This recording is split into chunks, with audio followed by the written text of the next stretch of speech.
जय Jawahar aspirants, welcome to Sarathi tutorials. Sharabhpuri राजवंश के Q&A सेशन में आपका स्वागत है। शुरू करते हैं क्वेश्चंस डिस्कशन करना।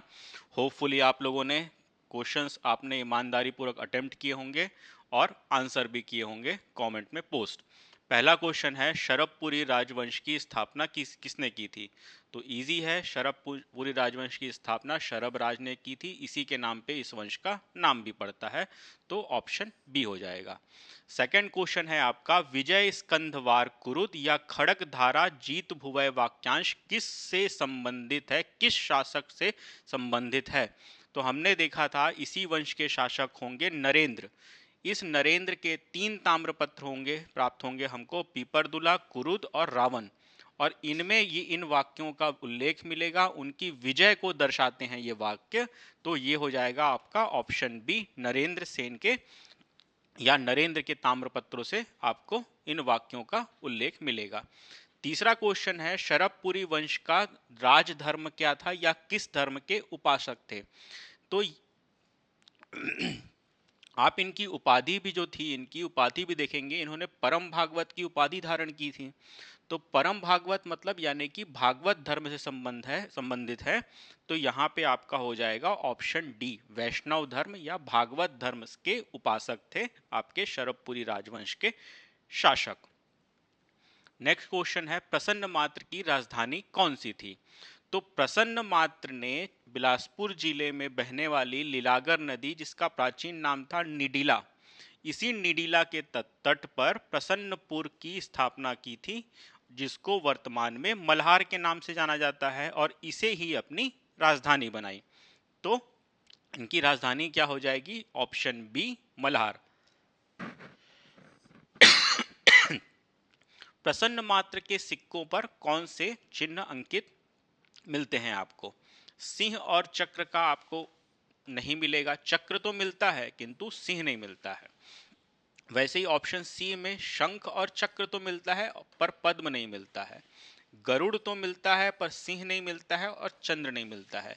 इनके सिक्कों पर गरुड़, शंख और चक्र का चित्रण मिलता है। इनके कुल 116 से अधिक सिक्के प्राप्त हुए थे छत्तीसगढ़ के विभिन्न भागों से, जिनमें कुछ सिक्कों में आपका एक विशेष चित्रण था गरुड़, शंख और चक्र का। गरुड़ मध्य भाग में थे, शंख और चक्र आपके दाहिने और बाएं ओर आपको मिलेंगे, शंख और चक्र।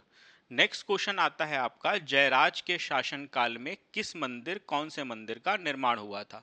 शरभपुरी राजवंश के शासन काल में छत्तीसगढ़ के प्रथम मंदिर, जो कि देवरानी जेठानी मंदिर है, जो कि ताला अमेरी कापा मनियारी नदी के तट पर बिलासपुर जिले में स्थित है। ओके, तो ऑप्शन इजी है आपका, ऑप्शन ए आपका देवरानी जेठानी मंदिर। नेक्स्ट क्वेश्चन देखते हैं, शरभपुरी वंश के सर्वाधिक ताम्रपत्र किस शासक से संबंधित हैं? तो सर्वाधिक ताम्रपत्र जारी किए थे आपके सुदेवराज ने। सुदेवराज के हमको 8 ताम्रपत्र प्राप्त होते हैं।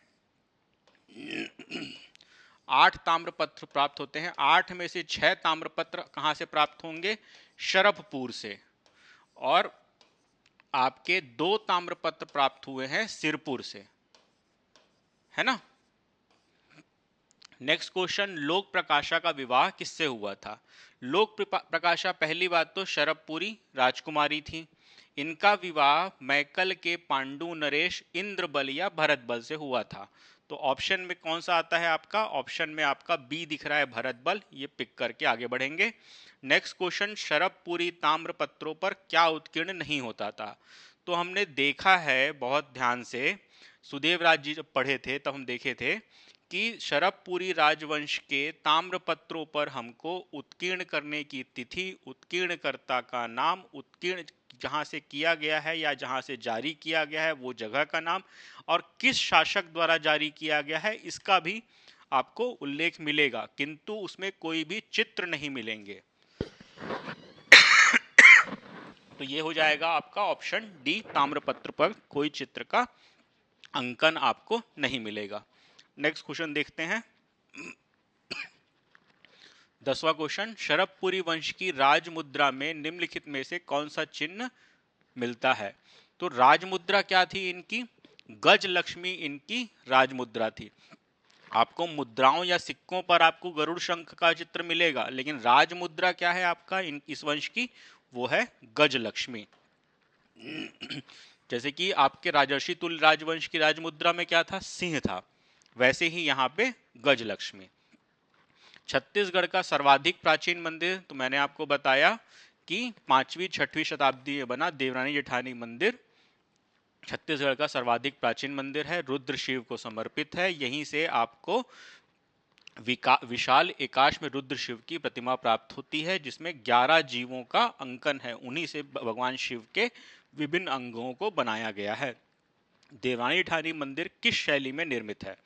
तो हमने देखा था ये देवरानी जेठानी मंदिर एक तो गुप्त कालीन है, क्योंकि गुप्त काल के समकालीन है। तो गुप्त कालीन मंदिर कला निर्माण शैली कौन सी थी? नागर शैली। इसी शैली में देवरानी जेठानी मंदिर का निर्माण हुआ है। नेक्स्ट क्वेश्चन देखते हैं। शरभपुरी वंशी शासकों को उनकी राजधानी से सुमेलित कीजिए। इस तरह के क्वेश्चन थोड़े कॉन्शियसली सॉल्व कीजिएगा, ध्यान से। गलत हो जाते हैं, कई बार आंसर पता होता है, ऑप्शन गलत पिक कर लेते हैं। ऐसे मिला के करने की कोशिश कीजिए। राजधानी शरभपुर आपका हो जाएगा शरभराज से। सिरपुर किसका हो जाएगा? प्रवरराज प्रथम से। प्रसन्नपुर आपका हो गया प्रसन्न मात्र से। तो ए का कौन सा हो गया आपका? सी। बी ये देखिएगा ये ऊपर क्या लिखा हुआ है, ठीक है। तो फर्स्ट का हो गया आपका बी, सेकंड का हो गया, फर्स्ट का हो गया आपका बी, सॉरी, सेकंड का हो गया सी और थर्ड का हो गया ए। तो आपका बीसीए आंसर होगा। और किसमें है? ए आपका एसीबी है, बी आपका बीसीए है। ऑप्शन बी आपका हो जाएगा बीसीए। ठीक है, डिस्कशन समाप्त होता है। मेन लेक्चर देखते चलिए। क्वेश्चन आंसर ब्रीफ जो सेक्शन जो आपको मिल रहे हैं उनको लगाते चलिए। अंत तक हम लोग सारा पोर्शन कवर कर लेंगे और फॉर श्योर आपको ये क्वेश्चन आंसर अटेम्प्ट करने का फ़ायदा मिलेगा। यहाँ पे ख़त्म करते हैं। जय हिंद, जय छत्तीसगढ़।